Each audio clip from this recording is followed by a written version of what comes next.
Merry meet and welcome to Thrilling Thursday here at Ariel's Corner. This is Ariel Gatoga and we are streaming live on YouTube. Yahoo! Moderating today for us are the lovely Diane and the lovely Delene. Thank you so much, and thank you so much, Dre. And any other of the moderating team that happened to be on here that I missed, thank you. Oh, I am Her Eminence, I see you. Thank you so much for being here, everybody, and thank you to all of you. We are going to be doing Lesson 4 of Module 2 of the Basic Angel Magic course in just a moment. And we did have a Witchy Wednesday yesterday that had some technical glitches, but I edited all of those out. So if you want to watch, if that was a little frustrating to watch yesterday, if you want to watch it again, it should be a little smoother sailing since I edited those technical glitches out. I had a better response to yesterday's stream than I was expecting. So if that's something that you want more of, if you want to learn more about the musical aspects of magic, please let me know and we can do some more of those videos at some time in the future as well. Our website is at arielscorner.com, arielscorner.com, arielscorner.com. And you can find all of our courses and booklets and lectures, etc., meditations on there. And at the footer of every page, you can find links to our social media, including our Discord server and our private Facebook group if you'd like to get more involved with our community. We also have a chat thread going. So chat amongst yourselves, and if you have any questions for me, put them in the chat thread and I will answer them before the end of this stream. All right, if you'd like to donate, you can do that by going to paypal.me/arielgatoga, paypal.me/arielgatoga, and you can also use a super sticker, super chat, or super thanks if you feel like giving a donation and you don't want to leave YouTube. We appreciate your support, and we appreciate you for being here. So let's get going. If you are in a place where it is safe and appropriate, please close your eyes and begin to take some long, slow, deep, relaxing breaths in through your nose and out through your mouth. With every inhale, feel more peace and more light entering your body and mind. With every exhale, let go of all the tension in the body, along with anything in your mind that you do not want. Inhaling peace and exhaling as you let go.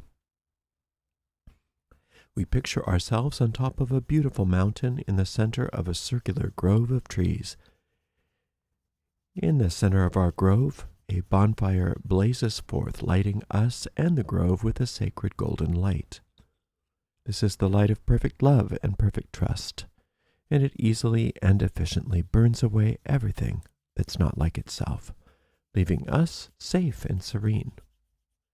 Into our sacred space, we invoke the presence of our Creator.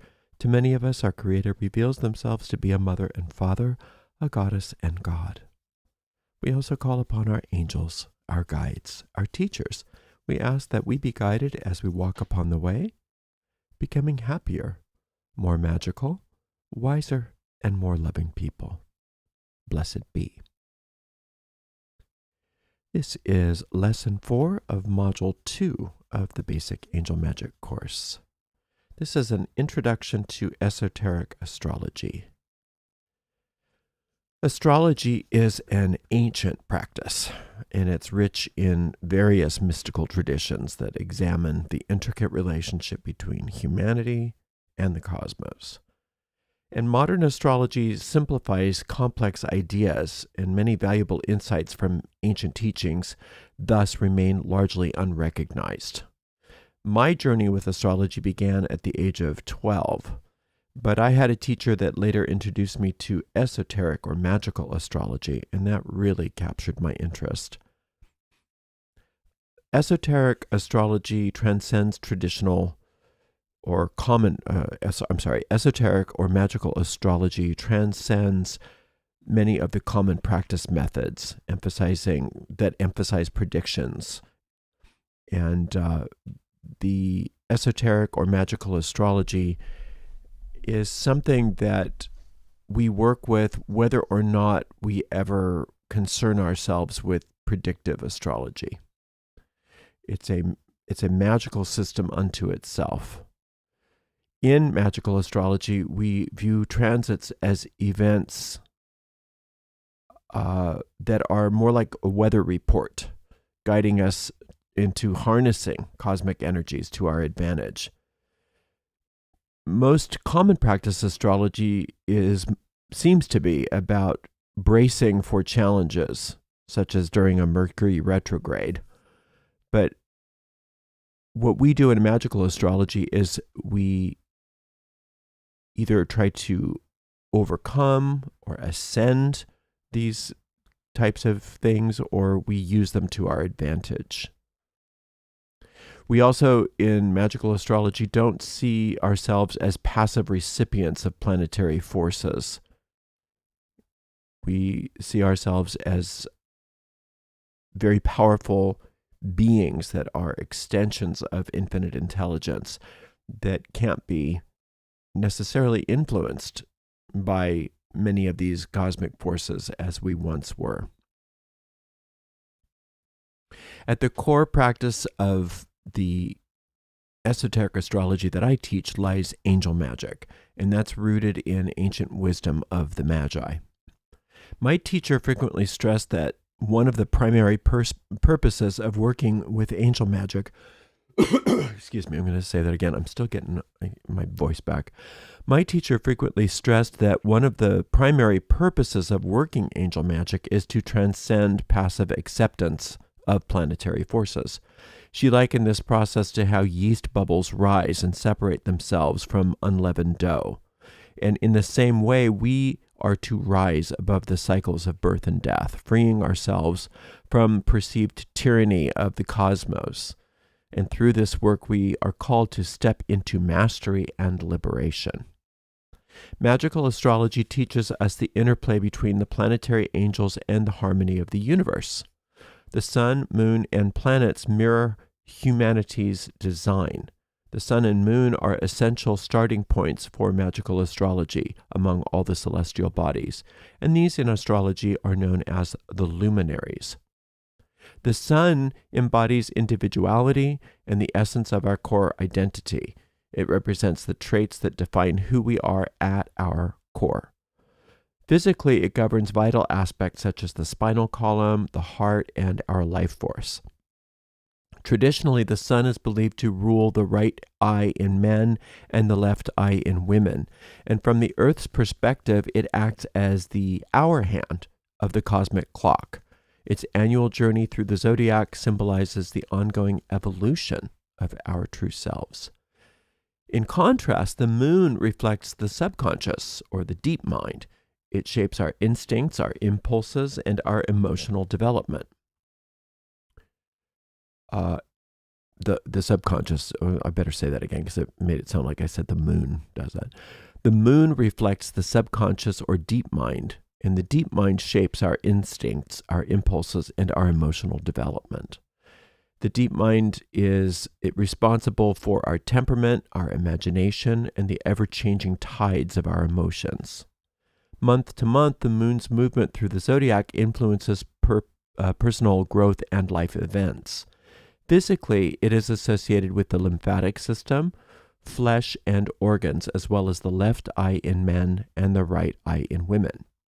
Acting as the minute hand of the celestial rhythm of the cosmos, the moon imparts lessons on emotional transformation and growth. Together, the sun and moon create a unified influence in our lives, focused on physical and character growth, and one focused on physical and character growth, and the other on emotional development and spiritual development. Their alignments, particularly during eclipses, often mark pivotal life events, urging us toward self-improvement and alignment with our higher purpose.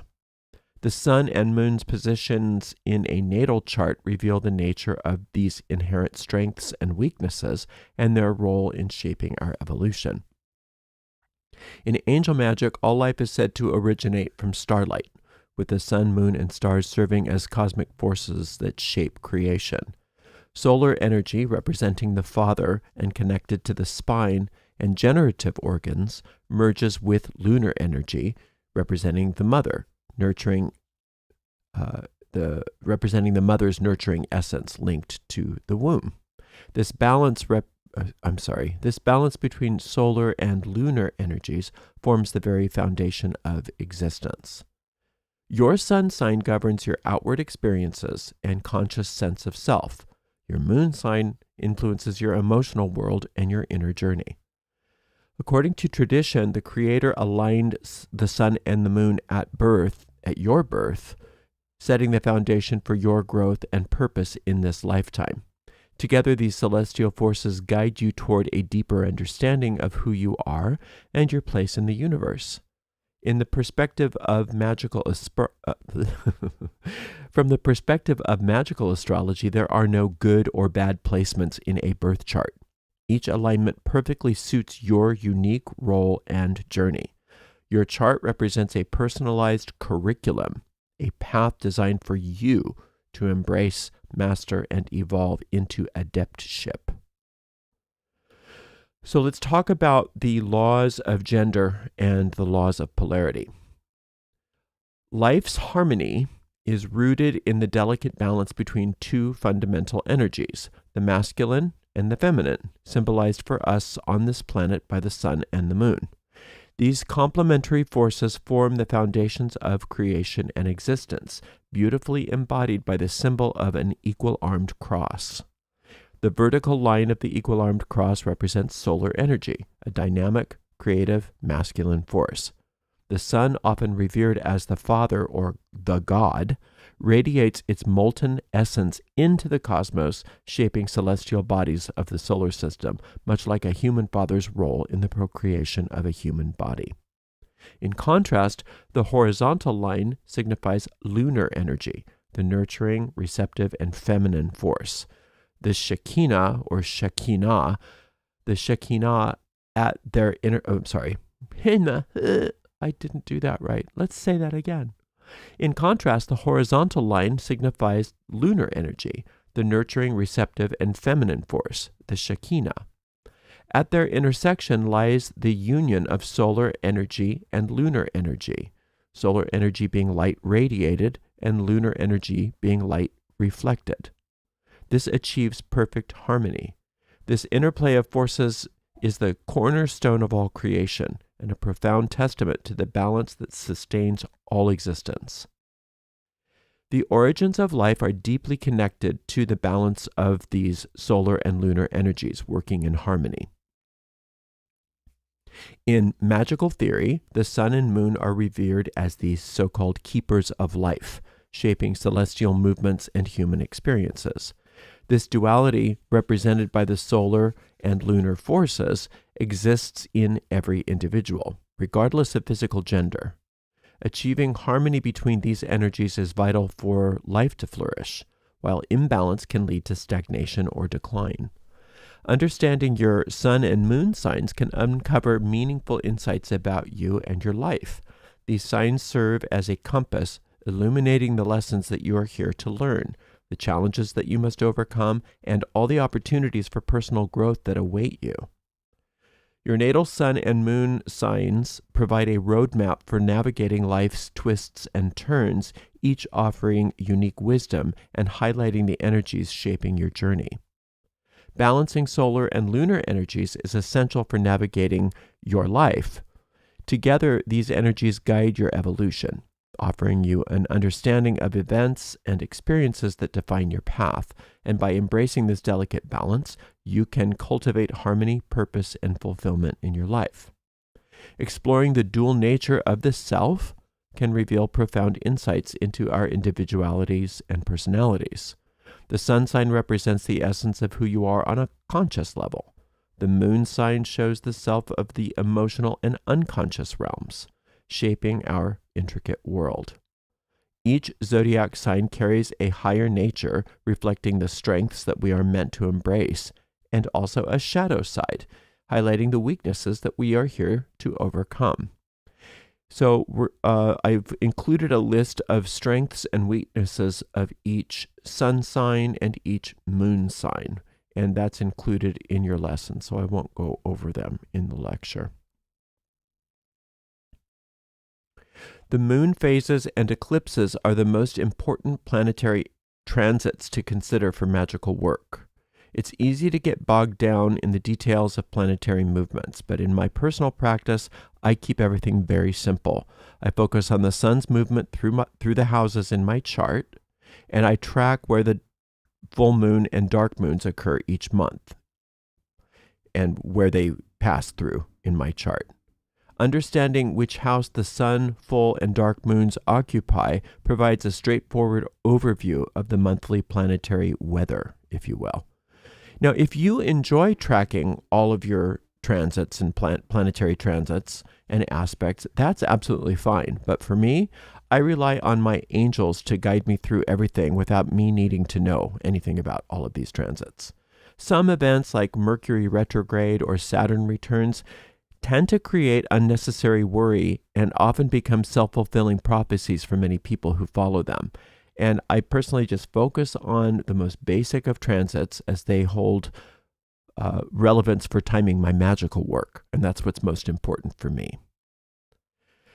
I want to really focus on eclipses for the bulk of this lesson, because that's where we sometimes diverge from common practice magic. A lot of people practice a lot of magic during eclipses, and we do too, but in a very different way. Many ancient magi believed that eclipses disrupt the balance between solar and lunar energies, leading to profound shifts in human lives.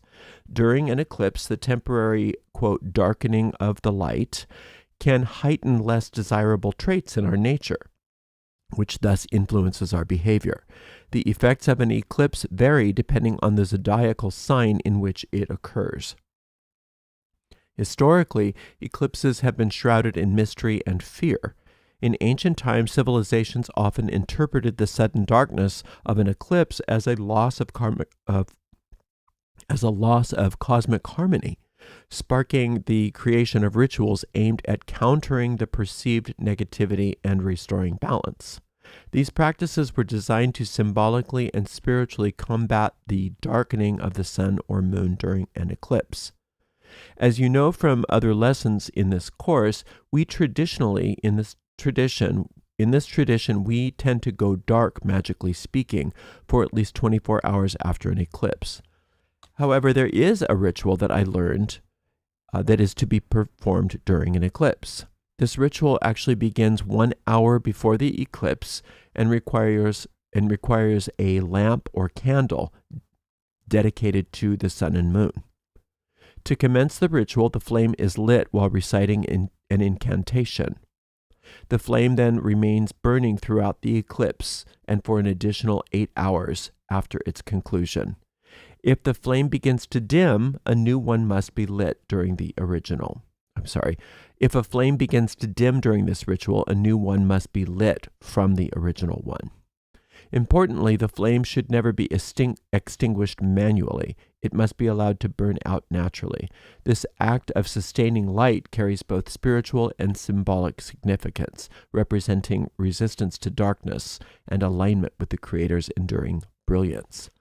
This ceremony can be performed during both the solar and lunar eclipses, and it follows the same process. The act of creating light is a powerful symbol of knowledge, wisdom, and creativity. It serves as a reminder to remain vigilant, resist our lower instincts, and embrace clarity and purpose during moments of cosmic and personal shadow. Eclipses, which temporarily dim the light, also symbolically obscure human intellect and self-awareness. Ancient fears of darkness and the sense of losing control during eclipses echo this deeper symbolic interpretation. By creating light during an eclipse, we counteract these effects and realign ourselves with a higher purpose. This practice serves as a potent reminder to strive toward our higher natures, even when faced with moments of darkness. This ancient ritual of bringing light to an eclipse is a simple yet profound way to maintain balance during these times. It embodies the triumph over darkness, the preservation of wisdom and creativity, and the pursuit of our best selves. By embracing this tradition, we can transform uncertainty into opportunity for growth and alignment with higher ideals.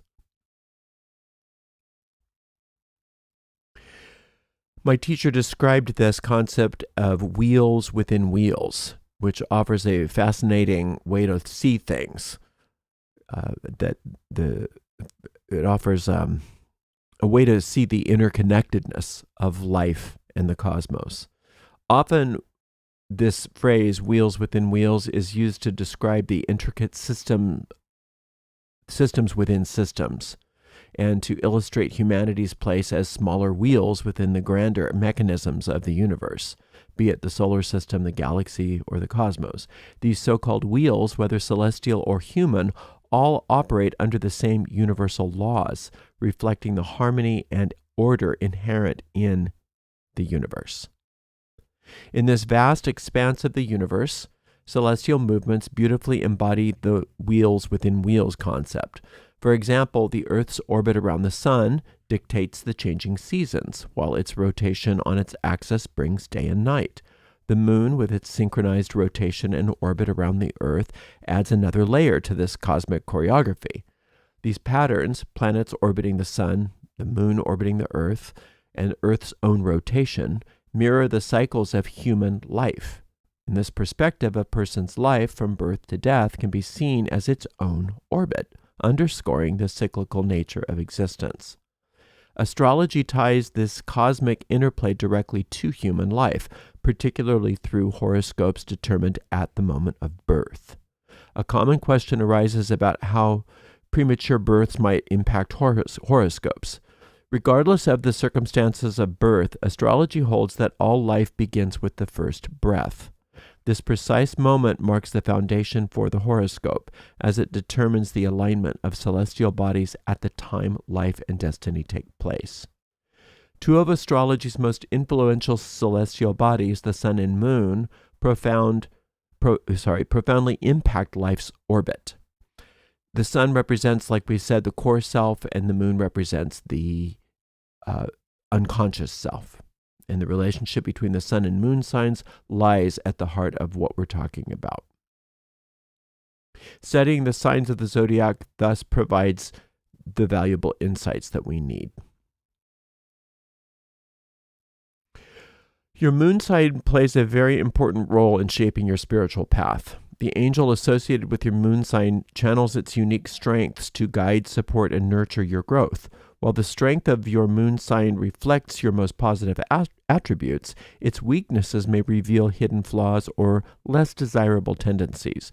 Your moon angel works to amplify your strengths, empowering you to use them with purpose while helping you to address and overcome your weaknesses. These weaknesses can seem to be magnified during a lunar eclipse, allowing less favorable aspects of your personality to surface. Such moments can lead to misjudgments and challenges. Solar and lunar eclipses often mark times of significant endings or transitions, influenced by the zodiac sign and house in which they occur. While some eclipses can bring notable changes, not all eclipses have very dramatic effects. Lunar eclipses typically have an impact within 1 to 3 months. Solar eclipses tend to influence events over a longer period of time, generally from one solar eclipse to the next. However, much of the fear associated with eclipses is highly exaggerated. Most of us find that not many eclipses result in significant consequences. Even so, the protection provided by higher forces such as our angels can help mitigate any potential challenges. Eclipses often signify endings, but endings are a natural part of life, just as beginnings are. Even something as simple as a tree shedding its leaves represents an ending, for the leaves anyway. While this process may seem melancholic, it's essential for the tree's renewal and regrowth in the following seasons. These cycles of endings and beginnings reflect the dynamic nature of life, reminding us that every conclusion presents an opportunity for a fresh start. Just as the darkness of an eclipse eventually yields to light, so do we go through periods of transformation that feel daunting but ultimately lead us to new horizons. Embracing these transitions allows us to grow, experience new things, and gain a deeper understanding of ourselves and the world around us. Each ending, therefore, is not merely a farewell, but a prelude to something beautiful and unforeseen. With experience, you will discover how the moon and sun above mirror the sun and moon within you. Their light and perfect balance symbolize the divine harmony present in all living beings. Unlike artificial creations, natural living things embody this polarized light, a unique quality of divine balance. This sacred duality is represented by the sun and moon within us, symbolized by that equal-armed cross, which serves as a reminder of the unity between the celestial and earthly realms. Now, there's several types of eclipses. The moon's orbit around the Earth gives rise to two primary types of eclipses: solar eclipses and lunar eclipses. Solar eclipses occur when the moon moves between the Earth and the sun, temporarily blocking the sun's light from reaching the Earth. Lunar eclipses occur when the moon passes into the Earth's shadow, causing it to darken. There are two kinds of solar eclipses. Annular solar eclipses occur when the moon appears slightly smaller than the sun, leaving a glowing ring of fire visible around its edges. The term annular comes from the Latin word for ring-shaped. Total solar eclipses occur when the moon completely covers the sun, plunging the daytime sky into temporary darkness. These awe-inspiring events are only visible from specific points on the Earth. For lunar eclipses, there are two. There's penumbral lunar eclipses, which occur when the moon passes through the outer part of the Earth's shadow, called the penumbra. This results in a subtle dimming of the moon's surface. So often this is so faint that it's challenging to even notice it, except under very dark skies. And then there's the partial lunar eclipses. During a partial lunar eclipse, only a portion of the moon enters the Earth's central shadow, the umbra. The visibility and intensity of this eclipse depends on how much of the moon is shadowed. Each type of eclipse reveals the intricate dance between the Earth, moon, and sun, offering a fascinating glimpse into the celestial mechanics. So here's the rituals for eclipses. This is the whole point of this lesson. In ancient magical traditions, solar and lunar eclipses were seen as unpredictable moments when luck and judgment could waver. As such, it was best to avoid planning major events during these periods. We approach eclipses with intention, caution, and the aid of angelic guidance to navigate these celestial shifts with grace and resilience. Lighting a flame, as we've said, is meaningful. It symbolizes creation, protection, and a call for divine assistance. Angels, beings of light, are drawn to these rituals, which become especially potent during eclipses. This guide that I'm going to give you follows step-by-step instructions for performing these eclipse rituals, which will help to align with divine energy. Eclipse rituals require careful timing to effectively harness their energy. For both solar and lunar eclipses, begin your ritual by lighting a flame 1 hour before the scheduled eclipse. And you can look these up in an ephemeris. Let the flame burn for at least 8 hours or up to 24 hours afterward. To ensure accuracy, consult an ephemeris for an exact eclipse date and time. While partial eclipses tend to be less intense than total eclipses, the timing rules apply the same. I usually use a jar candle for an eclipse ritual, a small jar candle, or a votive in a glass holder, because they are the safest for me that I've found to just keep burning. Sometimes I will put the candles in a larger bowl or pan of water just to have some extra protection. If you're using smaller candles, remember you're going to have to keep an eye on it because you don't want the candle to go out before the ritual's completed. So if you're needing more than one candle, make sure you light the new candle off the light of the old candle. But I just tend to burn candles that are big enough to last for the 8 to 24 hour period, but not so big that they keep burning and burning and burning. 1 hour prior to the start of the eclipse, after you've finished lighting your candle, draw on a single small a piece of paper the signatures for both your solar and lunar angels. The order of drawing these symbols depends on the type of eclipse. For lunar eclipses, begin with the moon angel. For solar eclipses, start with the sun angel. If both celestial bodies share the same astrology sign, use a single signature. Place the signatures before you at the base of your burning candle and say, "As the light of our universe fades, I kindle a flame that never degrades. Through the sun or the moon, let darkness depart, and may this light ignite my heart." Obviously, for the solar eclipse, you're going to say, "Through the sun, let darkness depart." And for a lunar eclipse, you'll say, "Through the moon, let darkness depart." Keep these signatures in a small bag or wallet or some way that you can carry them on your person for at least 24 hours after the eclipse begins. After this 24-hour period of time, you can just tear the signatures into very small pieces and scatter them outside to the winds. Burning a paper with an angelic signature just to dispose of it is generally not recommended, but you can burn a paper with an angelic signature on it if you're using it to specifically create a sacred water, which we'll talk about next. Now, these sacred waters are meant to be made during your eclipse rituals. So to create your solar or lunar sacred water, wait at least 24 hours after the eclipse before beginning this particular operation. Let me say that again. To create your solar or lunar sacred waters, wait at least 24 hours after the eclipse starts before beginning this operation. You begin by burning that paper with your angel signature that we are instead of ripping it up. So instead of ripping it up from your ritual, you'll burn the paper with your angel signatures that you carried during the eclipse. Once it has burned completely, mix the ashes of that into some distilled water, into which you've also mixed a bit of salt. If this was done after a lunar eclipse, you will make lunar water.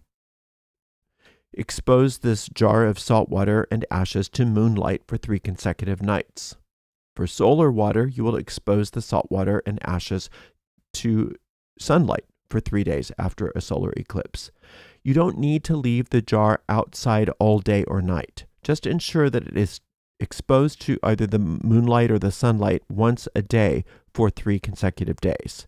Unlike other types of moon water which you may hear about, that they tell you to leave in the moonlight for extended periods of time, angelic energy isn't bound by time or quantity. A brief moment of exposure is all that is needed for this ritual, and put the water away between exposures. After the 3rd day, strain the water through a coffee filter. Once it's strained, discard the filter and the ashes as they no longer serve any purpose. Store the water in a tightly sealed container and use it for blessings or purification until the next eclipse. Any water that remains from that ritual, return it to the earth and prepare a fresh batch for the new cycle. You can always keep a bottle of solar water and a bottle of lunar water. Be mindful to prepare enough sacred water to last you through each cycle. Use your ephemeris to determine the time between eclipses to estimate how long the water will need to last you in advance. Remember that solar water will always have to last longer as solar eclipses occur less frequently than lunar eclipses. To use the sacred waters is very simple. Just determine the type of sacred water to use based on whatever your specific need is. Solar water is ideal for situations involving the external world. For example, if you're dealing with a dispute or argument, you could just moisten your finger with some solar water, touch your forehead with it, and ask your solar angel to take the issue from you. Then trust in the angelic solar energies to strengthen you and overcome any weaknesses. These energies have the power to resolve this conflict. Surrender the situation to the Father in this regard, allowing Him to take the lead. If there's any action required on your part, you'll be guided, but until then, just drop the matter completely from your mind. Say you're wanting to bless your business. This is another issue that's about something external. So you would, again, work with the sun or the father energy. Anoint your forehead with the solar water and ask your solar angel for blessings on your business. Again, once you've anointed yourself for success in business, trust that your solar angel has the issue and drop it from your mind completely. Whatever you need to do, you will be guided to do intuitively.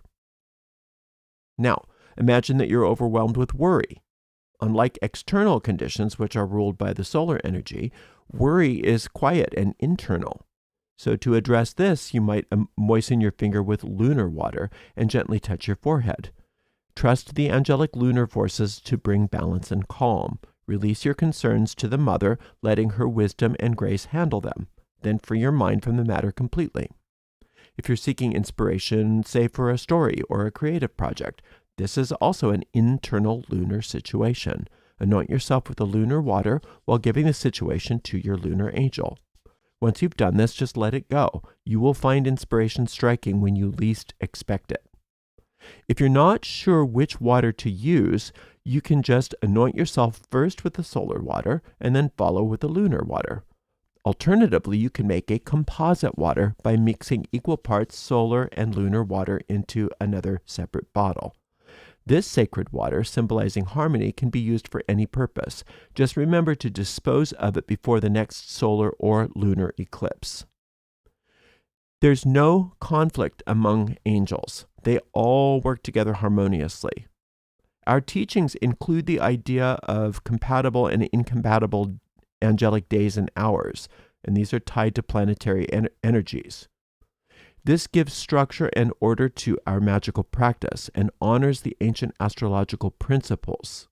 However, in reality, all the teaching angels are above the duality of compatible or incompatible, and they can work together in any combination when needed. Your personal solar and lunar angels thus can always join in any of your ceremonies, regardless of any other angels you're working with. So using their sacred waters is a meaningful way to honor their presence in all of your ceremonies. Remember that sacred waters are your personal holy tools. They are imbued with celestial energy and should always be treated with respect. When used thoughtfully, they align seamlessly with divine energies, offering countless possibilities for connecting with angelic guidance. Just a small drop on your forehead is one of the most effective ways to focus your intent and entrust your purpose to the divine, whether you feel drawn to the Father, Mother, or both. Even the smallest amount of holy water, even the smallest amount of sacred water can last for months. A few drops are enough to bless yourself at any time. For example, if you wanted to add some to your bath, just a few drops in the water is plenty. More is not better. The power of sacred water lies in your intention and purpose, not in the quantity of water you're using. I want to reiterate that using more doesn't increase its effectiveness. Sacred waters can be incorporated into daily blessings, meditation, or special rituals, offering a meaningful way to enhance your angelic magical practice. Self-anointing is usually the most impactful way to employ these waters, as it strengthens your bond with your angels who are always there to guide and support you. Blessing objects with these waters is another way to channel their energy, but I've found that anointing myself yields better results than anointing an object. You can create substitutes for these sacred waters if the next eclipse feels too far away. To make a solar water, burn the signature of your solar and lunar angels together on a Sunday during the waxing moon. For moon water, burn the seals of your angels on a Monday during the waxing moon. Use the ashes of these signatures to prepare the water following the same method just outlined. Any remaining solar or moon water should be respectfully discarded into the earth just before the next corresponding eclipse. Solar water before a solar eclipse and moon water before a lunar eclipse. If you can't burn the papers, just use plain salt water. Don't add ashes to it. In that case, you would place the bottle of salt water on top of the angel's signatures while exposing the water to the sunlight or the moonlight, as described before. These sacred waters are specifically attuned to you. For this reason, they're not intended to be used on other people. Others deserve our blessings and offer spiritual support, but those blessings should be simple and as brief as thinking of them and saying, "Blessed be." Once you've blessed them, you let go of their problem and you trust that your blessing was potent. Blessing others in this way is not the same as performing magic on their behalf. The guidance of your teaching angels is a tool for your personal growth. By focusing on your own life, goals, and lessons, you inspire meaningful change and nurture your spiritual journey. This brings greater happiness, peace, success, and inner strength to you. And as your positive energy expands, it naturally uplifts those around you without your needing to direct your power toward them intentionally. Blessing others is a meaningful and lovely practice, but it's essential to understand that everyone has their own journey and challenges.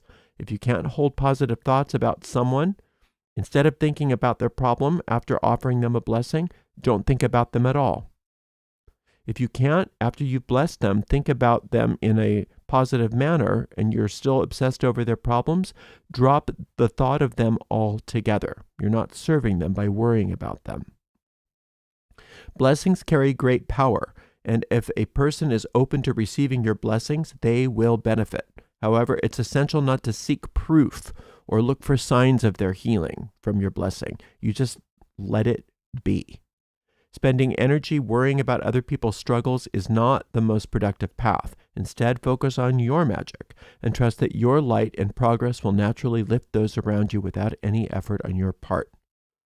These sacred and simple rituals call upon the guidance and protection of your guardian angels, offering a shield against any possible disruptive effects of eclipses.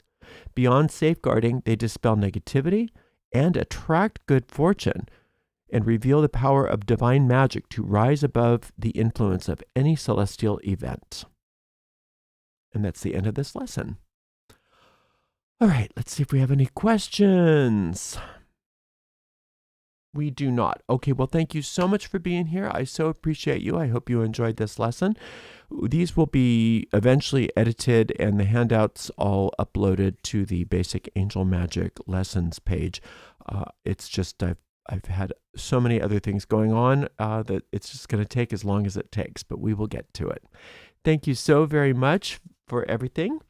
And did I miss a question? I don't think so. All right. Well, thank you again. And we'll see everybody, I hope, tomorrow for the Witch's Rosary. And we'll have a premiere tomorrow as well. Until then. Oh, and thank you so much to the amazing moderators. Today we had the lovely Diane and the lovely Deline. And for everybody else in our moderator team that has been with us, thank you so much. And thank you all again. And we'll see you tomorrow. Until then, blessed be.